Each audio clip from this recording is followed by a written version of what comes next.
Hello there, my name is Rachel. I'd like to talk about animation. Today we're talking about Kung Fu Panda Dragon Knight Season 2 from Netflix.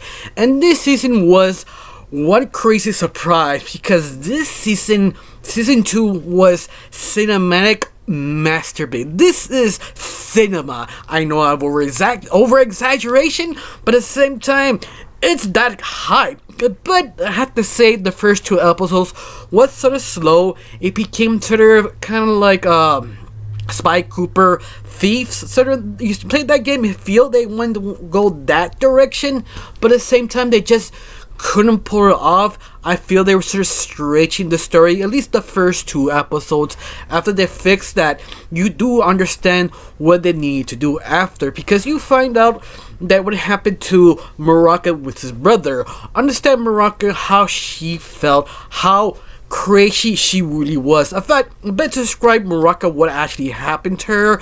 They explain why she lost her mind. In fact, she so lost to the point she would sacrifice her own brother just to give her vengeance. Even that she find out later on her own people, the other mages, survived. They thought she was dead, and vice versa. They also thought they were dead too. So that's why they do anything. But Muraka wasn't feeling it. Muraka just wanted her vengeance.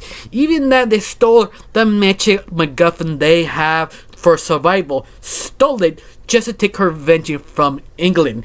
That is sort of messed up, and probably the best villain arc I have ever seen, because Muraka is one of those characters I think call is very similar to Harley Quinn, but the only problem is Harley Quinn always been sort of stale. They always lead to two things: obsessed with Joker or obsessed with Ivy, never fully developing anything else, just becoming a secondary character. Yet feel Muraka what Harley Quinn should have been, that sort of unhinged what I want because I am Muraka, and that is just perfect, because her madness, her insanity really gets scared about his brother, that he wants to stop her or help her. He's sort of undecisive because he just want to help his sister, but Klaus doesn't know what to do. So she basically, Muraka give Klaus to one of her enemies just because she lost everything. There is no point saving you.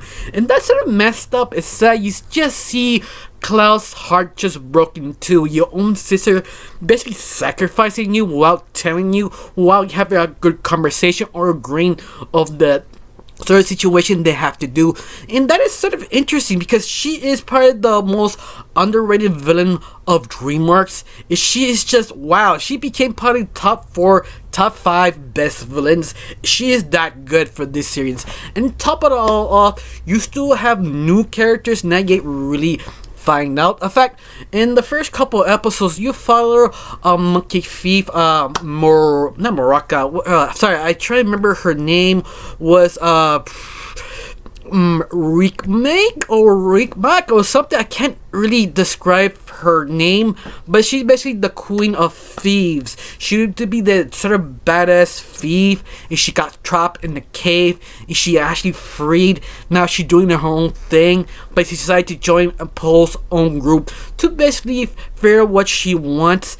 And that's sort of interesting. You understand who she is, what she used to be, especially when back to her hometown and realized everything has changed, and she basically has nothing. Even her ex-wife, I'm guessing, sort of portrayed her, but I love to sort of get more deep dive of that character. I'm sorry I can't say her name, but her is just sort of interesting. The monkey thief was kind of interesting figuring out who she is.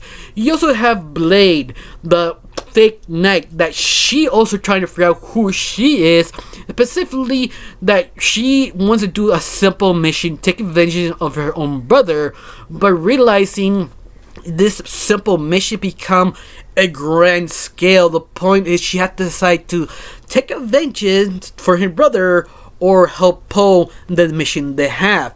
And that is sort of interesting because you see Blade sort of unhinged also, almost completely lost, almost sort of like a Raph kind of Ninja Turtles kind of point of view. She doesn't know what to do, and I feel that's sort of interesting. You also have Master Mastodon, the former master who created all the weapons, that he wants sort of to stop Poe, but loving he was sort of possessed. Mr. Ping, the father of Poe, they sort of used the same body. That was sort of interesting to see Mr. Ping and Master Mastodon sort of sharing the same body, seeing and trying to give wisdom. You also explain the reason why not use the 4 MacGuffins, because at the very beginning you think, oh, that's just a normal, basically a normal. What's the word I'm looking for?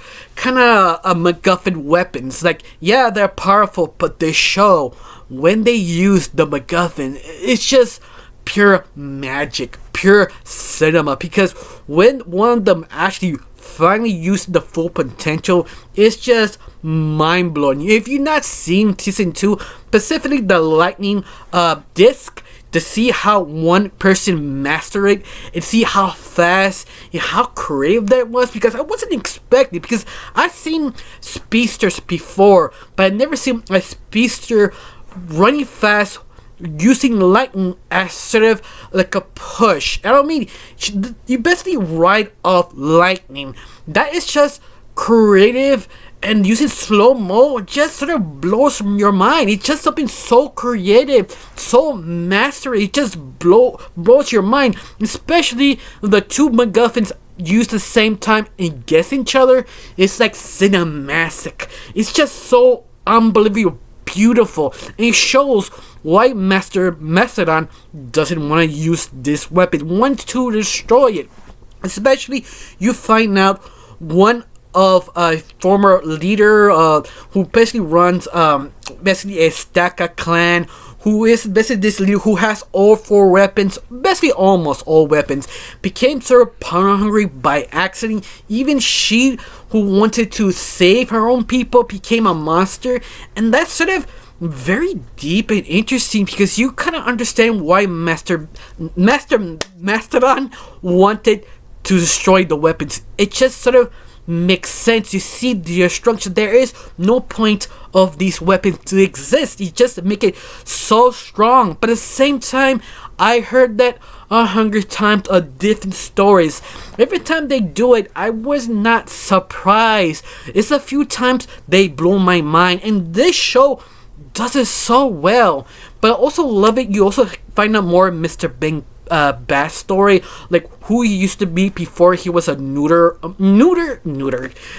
a restaurant owner, that he used to be a pirate. But it's something that I wasn't expecting, but I didn't know what I needed. It's something that I feel Mr. Ping become more like a badass, a sort of retired veteran who done things. He's seen things, but he doesn't change who he is. He's still a very old man, kind, sweet to an old son who believes in him. And that is just deep. In fact, multiple times in this series was sort of deep. Like what happened to Master Mastodon, they had to sacrifice himself to protect Poe. It's something that you wasn't expecting, especially you don't really have much time with him. When he sacrificed himself, it's sort of a surprise because he wasn't not expecting it, but he just done so well. And that's the thing, you just keep blowing me off. What happened to Blade? What happened to Ping? What happened to Poe? What happened to the whole cast?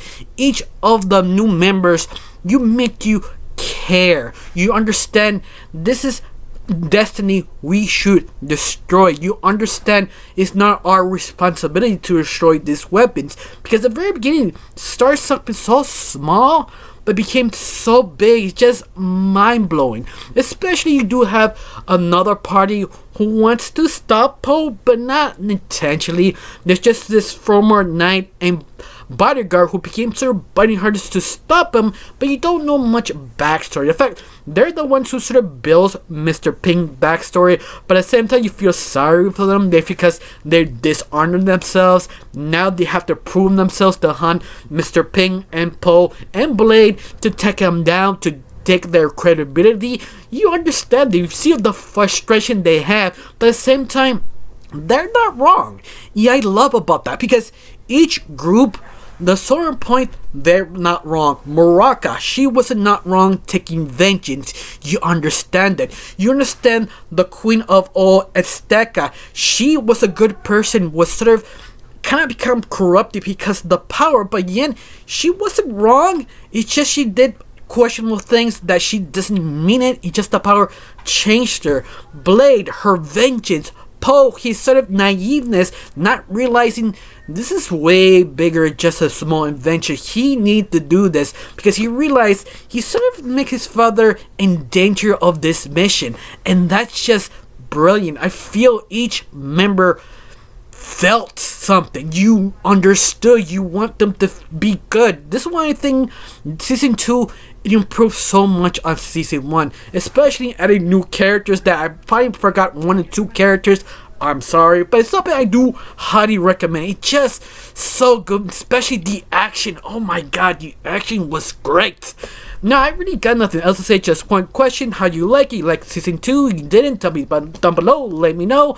I got nothing else to say. Just thank you for watching. Don't forget to subscribe and have a wonderful day. Bye.